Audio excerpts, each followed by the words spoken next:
buenas tardes, estimadas colegas, muy buenas tardes también a todos y a todas las colegas que nos escuchan y nos ven por las redes sociales que el colegio tiene. También un saludo especial a don William, coordinador de la comisión, y además también a todas las personas que han contribuido para la elaboración de este importante evento. He preparado una pequeña presentación sobre este tema tan relevante que este es el prontuario. Primero me gustaría referirnos a qué es lo que estamos celebrando, entrar a definir qué es la corrupción, hacer algunas precisiones sobre lo que es la corrupción y además hacer una perspectiva de la corrupción desde una perspectiva internacional y entrar a la reacción de la corrupción y lo que a mí me corresponde a la reacción puramente penal frente a la corrupción y desde luego haciendo referencia al deber de probidad, los efectos de la corrupción, que es muy importante, y creo que pues lo fundamental cómo prevenir y además cuáles serían los medios más eficaces para hacer frente a este fenómeno. Y al final unas pequeñas reflexiones sobre esto. Bueno, primero, ¿qué es lo que estamos celebrando? Es importante recordar que el 31 de octubre del 2003 la Asamblea General de las Naciones Unidas aprobó la Convención de Naciones Unidas en contra de la corrupción, entró en vigencia en el año 2005 y además en la misma convención se estableció este día, el día 9 de diciembre, como el Día Internacional en contra de la corrupción. Esto es importante porque es una oportunidad para crear primero conciencia y después divulgar a nivel mundial el tema de la corrupción, que como vamos a ver, pues nos afecta a todos, no es un fenómeno específico de Costa Rica o de la región, sino que es un fenómeno internacional. Además, es uno de los esfuerzos, creo, globales o universales que Naciones Unidas lanza sobre este importante tema. Me parece que es importante entrar desde un punto de vista, sobre todo jurídico, a ver qué es corrupción y qué no es corrupción, porque creo que hay una relativización sobre el concepto. Todo es corrupción y nada es corrupción. La corrupción es un fenómeno social importante. eh, Aquí he traído tres definiciones, una definición básica de la RAE, que nos hace referencia especialmente a la función pública y a la utilización de funciones y medios en provecho ya sea propio o en provecho de gestores.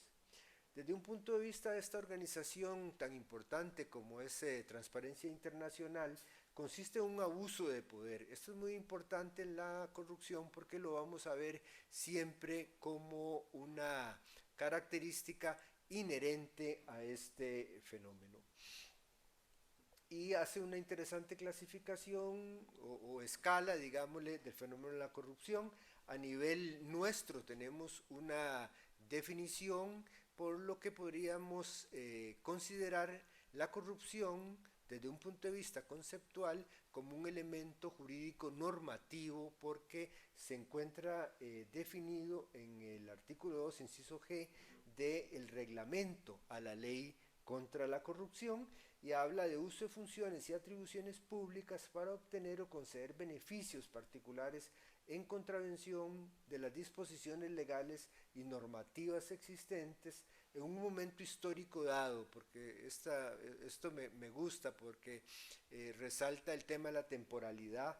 Dice de manera más general, es el uso indebido del poder y de los recursos públicos para beneficio personal, beneficio político particular o de terceros. Entonces, tenemos una definición normativa y importante es la mutabilidad de este concepto. porque este concepto hay que analizarlo en el tiempo, en el espacio, en el lugar. La corrupción ha girado sobre prohibiciones, sobre tolerancias, incluso permisos, incluso hasta deducible de impuestos. Compañías europeas que deducían de los impuestos los montos que pagaban lamentablemente a países en donde tenían contrataciones, ¿verdad? Particularmente países de lo que en Europa llaman países en desarrollo, países del tercer mundo. Pero ha habido no solamente una tolerancia, sino incluso un permiso de esto. Y fue visto como una, casi lo pongo ahí entre comillas, como una práctica comercial normal. Afortunadamente creo que hay más conciencia sobre los daños de la corrupción y el soborno. Ejemplo de esto es el rol de Naciones Unidas, de las organizaciones no internacionales, de las ONG, por ejemplo, Transparencia Internacional. Ya creo que esos tiempos de tolerancia o de falta de una visión social sobre este fenómeno ha pasado. Todo lo contrario, creo que afortunadamente ocupa un lugar destacado en las agendas públicas por diferentes razones que ahora me voy a referir. Algunas precisiones que me parece importante: primero, que la corrupción no es solamente pública, sino también es privada, desde luego. Cada una presenta sus propias complejidades políticas, culturales y también desde un punto de vista de lo penal. En todo caso, siempre requiere de múltiple o de doble participación. Eso es un aspecto importante desde un punto de vista penal, y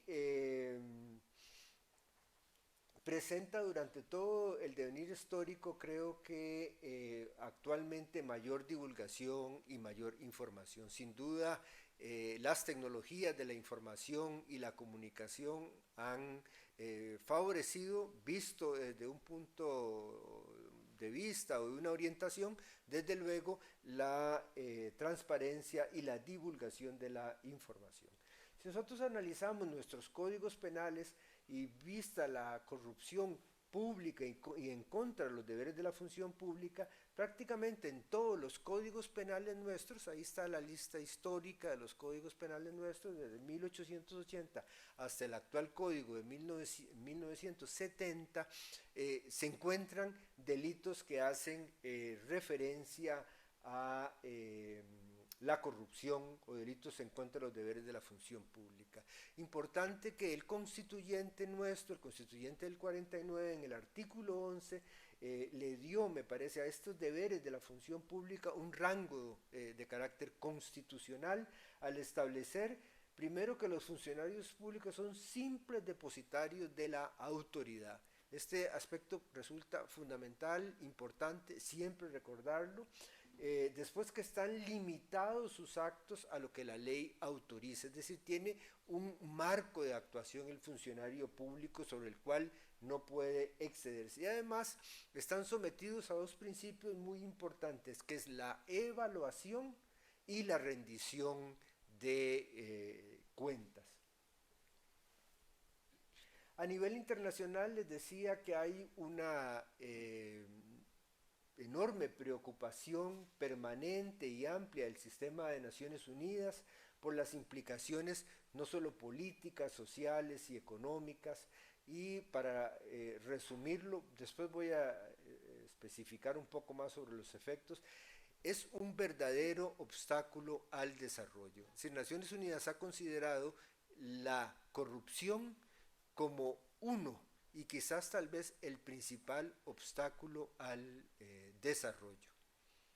En el marco normativo internacional no solo tenemos la Convención de Naciones Unidas en contra de la corrupción, esta que les mencionaba del año 2003, sino que es importante que a nivel interamericano, regional, tenemos la Convención Interamericana en contra de la corrupción desde el 96, está la Convención para combatir el cohecho de servidores públicos extranjeros en transacciones comerciales internacionales de la OSD del año 97, organización a la que formamos parte. La Convención de Naciones Unidas en contra de la delincuencia organizada transnacional es fundamental también, lo mismo que la Convención contra la delincuencia transnacional organizada y sus protocolos para penalizar la corrupción en la función pública. La corrupción actualmente, como les decía, es una preocupación internacional, existe en todos los países, en realidad en países ricos, en países pobres, y es, creo que, de los fenómenos más complejos, de los fenómenos no solamente jurídicos, sino que es un verdadero fenómeno social, político y económico. Ya yéndonos un poco a nuestra legislación, el Código Penal actual de 1970 es, digámosle, el eje o la columna vertebral de la reacción del poder punitivo frente al cumplimiento de estos deberes.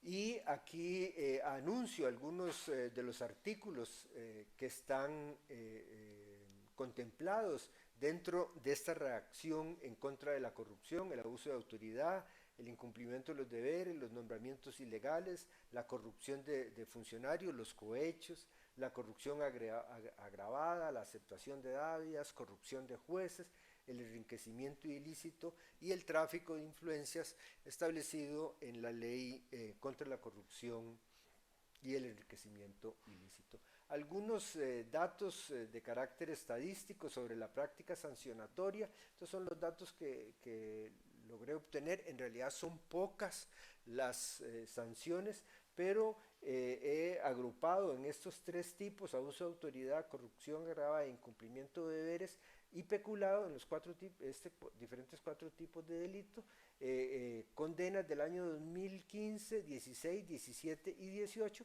y vemos los totales aquí abajo, que en realidad no son muchos de los delitos, porque si vemos la totalidad de las condenas con relación a otros delitos, vemos que en realidad son pocos, pero tenemos una práctica sancionatoria de este tipo de delitos, y tampoco en una cantidad pues despreciable. En el año 2015 1801, en el 2016 1745, en el 2017 1971 y en el 2018 1963.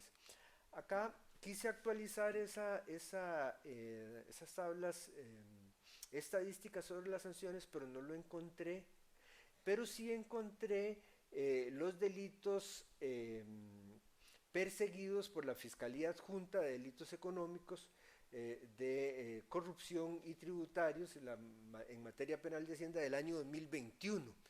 Y me parece, utilizando los mismos criterios de las sanciones para tener una idea de la estadística, vemos que en total en el año 2021, que es la estadística más reciente que encontré, tenemos 524. En realidad me parece una cantidad pequeña si vemos todo el catálogo sancionatorio y el catálogo de delitos y de denuncias de las otras fiscalías. La reacción penal en contra de la corrupción, también habría que señalar, no está centrada solo en el Código Penal y en los delitos que les mencioné, sino también tenemos unas legislaciones especiales que contienen conductas delictivas también particulares, y además habría que decir que la reacción en contra de la corrupción por parte de nuestro Estado no se ha dado solamente en la creación de tipos o en el aumento de las penas, sino que también en una serie de leyes, como por ejemplo la ley de la creación de la Jurisdicción Penal de Hacienda y la Función Pública, que creo, y eso ya es una opinión personal, me parece que esta jurisdicción especializada todavía está pendiente, esa especialización de una verdadera jurisdicción penal de Hacienda en la función pública. la creación de la Fiscalía Penal de Hacienda y de la Función Pública, la creación de la Procuraduría de la Ética Pública, la Ley de Control Interno, la Ley de la Jurisdicción Especializada contra la Delincuencia Organizada en Costa Rica, otra materia pendiente y que, bueno, todos los años oímos a fin de año, como vimos este año, que el próximo año se va a implementar. Pero nada más es un ejemplo para señalar que por lo menos en el caso interno nuestro en Costa Rica hay una reacción no solamente desde la perspectiva del Código Penal, sino en leyes especiales y además también no solamente una reacción, digamos, en la creación de tipos penales o en el aumento de las penas. Algunas características de estos tipos penales: primero, el carácter funcional, eso es básico, fundamental, porque tienen en común la violación de los deberes de la función, específicamente por los funcionarios públicos. Por eso estos tipos penales se denominan tipos penales con sujetos activos determinados, es decir, tiene que ser un funcionario público, ¿verdad? O tener esa condición o transmitirle esas condiciones a los otros partícipes a través de la comunicabilidad de las condiciones o de las circunstancias que tiene el sujeto activo. Importante, el bien jurídico activo del bien jurídico tutelado, perdón, es un delito pluriofensivo, es decir, no solamente el tema del deber de la función pública, sino que desde luego hay un contenido patrimonial, pero creo que la prevalencia del bien jurídico está en la función pública, pero no deja de ser también un delito con un contenido patrimonial, sobre todo por el elemento subjetivo del dolo, en donde el sujeto activo lo que busca siempre es una ventaja, un beneficio de carácter generalmente económico.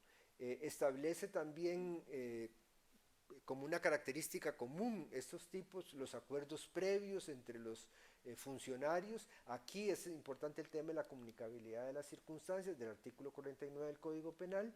Y de relevancia, creo que se trata de una delincuencia no convencional. Por eso precisamente hay un alto índice de impunidad. Los sistemas penales generalmente no están preparados para este tipo de delincuencia, sino que más bien para una delincuencia de carácter convencional.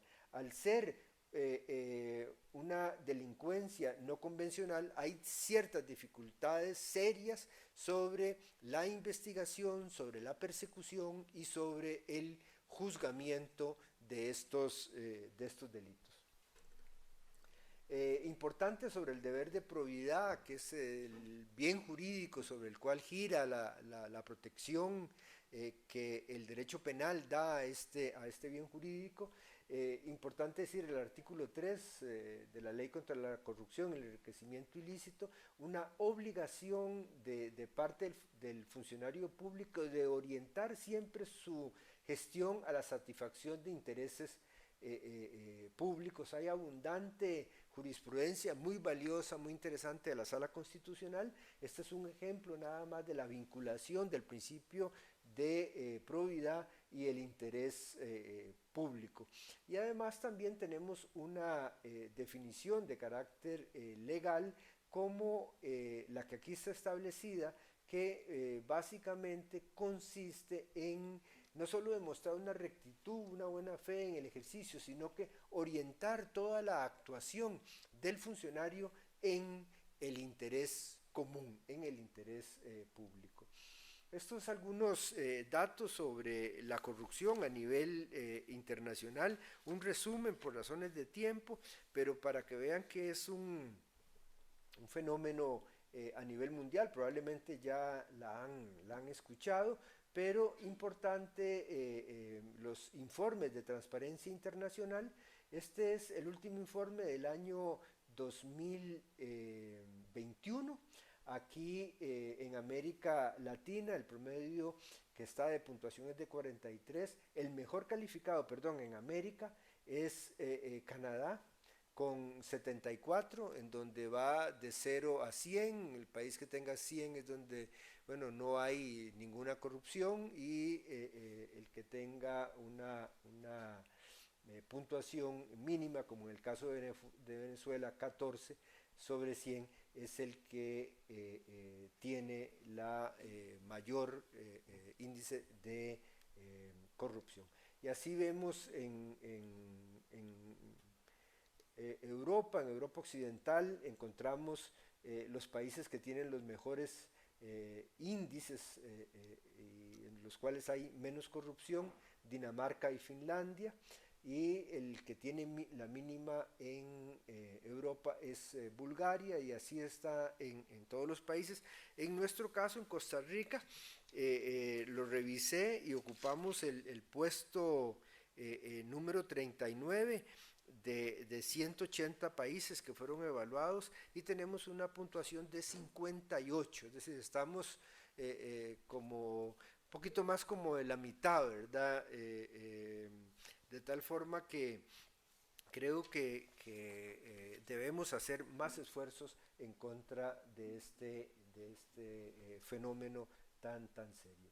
Porque los efectos de la corrupción, primero, lo que les mencionaba al inicio, es un obstáculo al desarrollo social y económico, aumenta la pobreza al desviar la inversión nacional y extranjera a donde sea necesario, es decir, produce un efecto colectivo serio la corrupción, debilita los sistemas de educación y salud que son prioritarios dentro de la función del Estado, lo que afecta directamente la vida de las personas, socava la democracia, yo creo, al distorsionar los procesos electorales, y además mina la credibilidad de las instituciones gubernamentales, lo que produce inestabilidad política, exacerba la desigualdad y la injusticia al pervertir el Estado de Derecho y castigar a las víctimas del delito mediante fallos corruptos, en donde se socava esa independencia del poder judicial, propicia la violación de los derechos humanos. Yo siempre señalo como un factor importante que promueve la violencia, el fenómeno de la corrupción, que me parece importante. Distorsiona los mercados, es una total situación de desventaja, por ejemplo, en la que se encuentran empresas o compañías pequeñas o medianas en comparación de compañías grandes que utilizan estos medios de corrupción, por ejemplo, para obtener contratos o para obtener ventajas que compañías o empresas pequeñas no pueden hacerlo. Facilita la delincuencia organizada, y se trata generalmente, creo, de una delincuencia organizada, el terrorismo y desde luego la seguridad humana. Contribuye a la inestabilidad y a la pobreza, fomenta una desconfianza en los ciudadanos. Eso es muy peligroso, porque esta desconfianza de los ciudadanos después fomenta grupos que generan posiciones radicales en contra de este fenómeno, y arrastra realmente a los estados fallidos. Es decir, es el fin del Estado de Derecho. Así, de tanta relevancia es este fenómeno. ¿Cuál es la mejor reacción frente a la corrupción y a la prevención de estos delitos? Primero, decir que son delitos difíciles de prevenir, es decir, es un delito muy complejo, en donde las estrategias de prevención son complejas, pero se deben de realizar. Creo que la mejor forma de prevención es una buena reacción. Primero, reduciendo la impunidad, es decir, sometiendo a las personas a un procedimiento de carácter judicial justo, con todas las garantías, en un plazo razonable también. y una efectividad en las investigaciones y celeridad en la reacción. Esos procesos de corrupción que duran 5, 10, 15 años, eso es tan perjudicial para el acusado, el imputado, como para todos, para la sociedad. Eso es un fracaso realmente del sistema de justicia. Relevante para la prevención, desde luego, es la independencia del Poder Judicial. Y aquí quiero resaltar la independencia de las fiscalías y de las procuradurías, el fortalecimiento del Ministerio Público, no solamente un fortalecimiento legal, sino de recursos, a través de recursos humanos, por ejemplo, selección, capacitación, evaluación del personal y recursos también. Es decir, se requieren recursos materiales, por ejemplo, para realizar investigaciones, que son investigaciones complejas, son investigaciones que tienen generalmente características internacionales. No se trata de una simple actividad entre un ciudadano y un policía, no, son estructuras de carácter societario que tienen ramificaciones a nivel mundial. Entonces la independencia de las fiscalías y desde luego la independencia judicial, ¿sí? La independencia de los jueces y la capacitación que estos jueces tienen, el fortalecimiento de la transparencia en la función pública y el fortalecimiento de la libertad de expresión y de opinión. Ninguna sociedad está exenta del fenómeno de la corrupción y lo importante es cómo se reacciona. Entonces los medios eficaces no están siempre en las reformas legales, todo lo contrario, a veces las reformas legales y las reformas penales dan una falsa impresión de lucha contra la corrupción. Las soluciones eficaces están en mayor transparencia en la función pública, mayor acceso a la información, publicidad de las transacciones, fortalecimiento de los sistemas, por ejemplo el SICOP en nuestro caso, integrado de compras públicas, un amplio acceso de los medios de comunicación a la información pública y desde luego también el fortalecimiento de valores de una sana convivencia, especialmente en edades tempranas. Ya para concluir, decirles que no existe en esta época de pandemia, creo que entendemos muy bien el valor de las vacunas, no existe una vacuna en contra de la corrupción,